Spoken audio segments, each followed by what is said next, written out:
Hi, and this is how I selected the sky. This is for Peter from the Affinity Forums.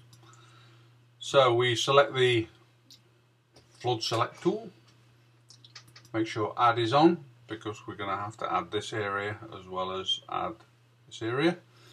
Contiguous is on, which basically means kind of connected. I don't even know if I've said that right.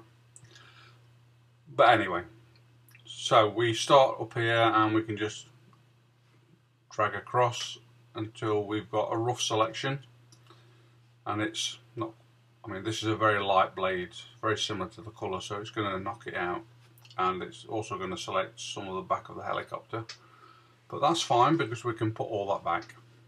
So once we've got that selection, we've got to add and put this selection in. So we do the same thing until we've roughly got as much of it selected as possible with this tool. So if we work from left to right, we've got to add a few bits and bobs down here, remove this, probably tidy this area up and add this rotor blade. So we'll zoom in like so, and we select the flood select tool again, and we can just click on this area and pull down until it's reasonably selected, and then we do the same thing. The reason it's basically doing this without me having to do anything is because I've got the add mode selected. So now we want to get rid of this area, and the way that we do that is we press the Alt key, which, if it tells you down here, Alt subtracts, and we want to subtract from this selection. So press the Alt key and pull down until that all disappears, and then we can move across, and we can do the same thing with this area. Press the Alt key down until the little dots disappear. You can make refinements to this if you want. This has got to be deselected. So again, you press Alt down and do a little bit of pulling around that area, and then we can move up, and we want to add to this area, so we don't press the Alt key down. We can select these areas as well because we want to add those areas just to tidy it up a little, snap it.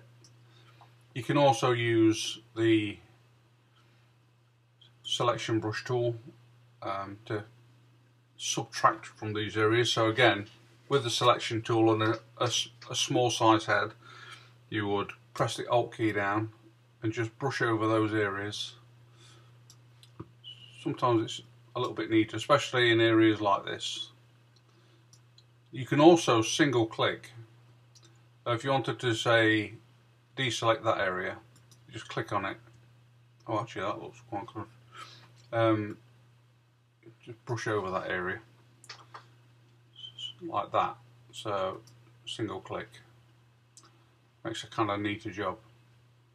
Anyway, we want to select this rotor, so I would then go to the freehand selection tool and select the polygon option, and then it's just really a matter of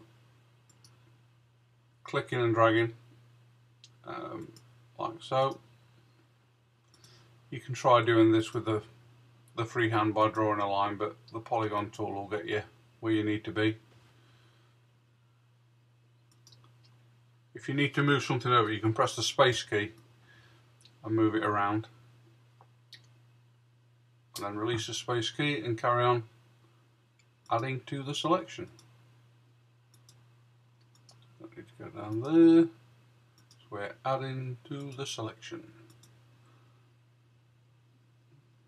So like now, and drag over, and then continue adding to the selection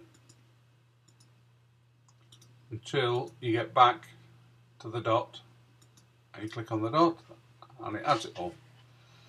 You might want to add a little bit of a feather,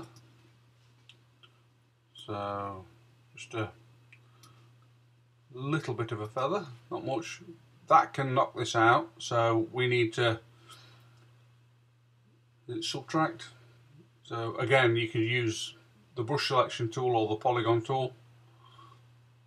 That's going to minus it. We don't want to minus, do we? We want to add.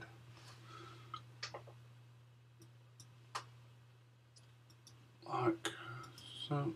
I may have got this wrong.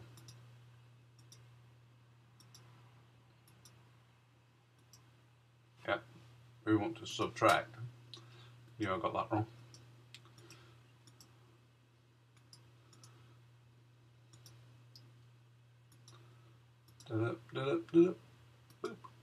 And back to the dot.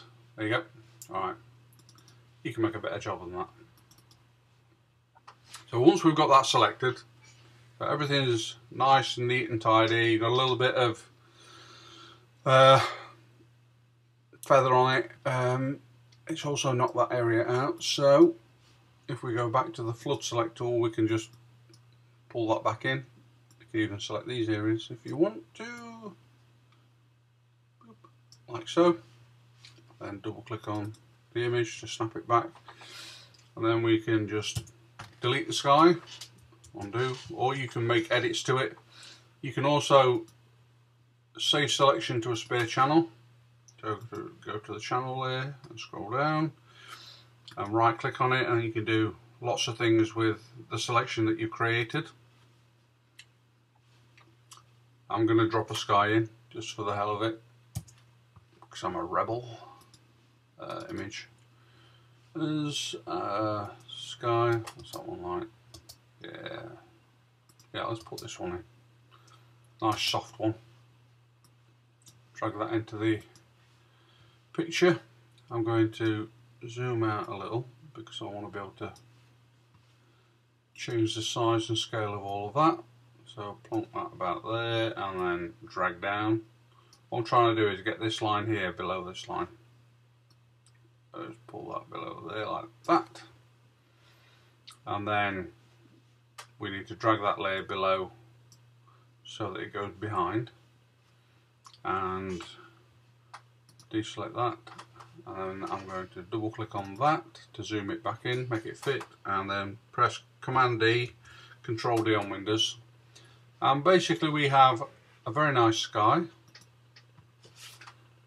that kind of fits tonally in with the window as well, although you can actually adjust the colouring by using a HLS layer, so you get the luminosity and saturation. You can adjust all that, or possibly even levels or curves,